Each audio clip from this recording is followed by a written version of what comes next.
Time for Clips and Quips. Jessica brought her dog. What's her dog's name? Layla. Layla, She's okay. so sweet. She probably doesn't know anything about trivia, though.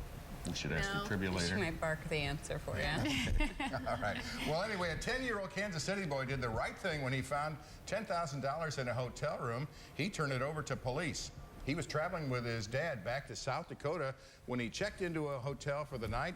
The boy, as many boys will do, was just opening all the drawers, checking what was inside. Well, there was something inside one of those drawers. He found these bundles of cash.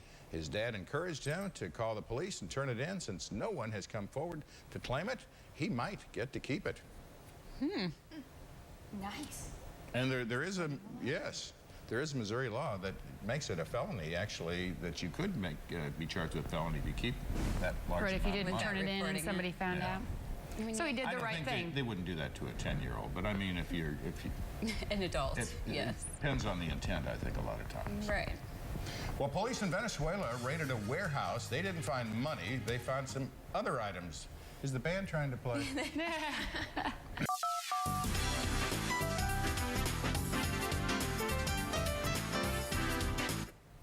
On a lighter note, you might call it the McDiet. McDonald's CEO Don Thompson says he lost about 20 pounds last year, even though he eats at his restaurant every day, he says.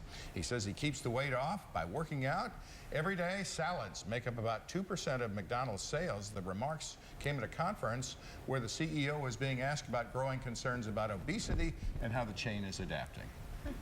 Yeah, I mean, you can't say you gain weight if you're the CEO. That's true. It doesn't help you That's out true. very often. That's good, though, that he's proving it. You know, he's trying to prove his point. He's trying to show that... You can make healthy choices. Right. I'll bet he doesn't eat fries every day. That's just a guess. Probably I'd like to know not. how long his workouts are. Yeah. How long do you have to be at the gym? Well, a first-grade teacher took some drastic measures to get some vacation, apparently, for a year. She told her employee that both she and her father were terminally ill. Well, of course, they took her word for it. They let her leave early. They gave her many days off, made special accommodations for her. It turns out it was all a massive lie. When she was confronted, she admitted she was just sitting home the entire time. She was fired, but she plans to fight her termination in court. How? That's what I was saying. I don't know. Good luck with that. Claiming mental illness? I'm not sure. We need more details to that story. Yeah, she shouldn't be working in general if there's something really wrong. No, and but she took advantage of their good nature. that and, With you a- know, how could yeah. you claim that your parent is terminally ill? I mean, that's just Right. an awful So, thing to do. so neither... I mean, maybe Everything's the parent apparently was fine. terminally ill, but she obviously I wasn't. think both of them were A-okay. Layla is more interested in Karma. this story than she was some Her of the other ears. ones Yeah. last She's time. listening. She is listening. She might have liked Grumpy Cat Yeah, story. she That might might have have liked been more up her McDonald's. alley. Yeah.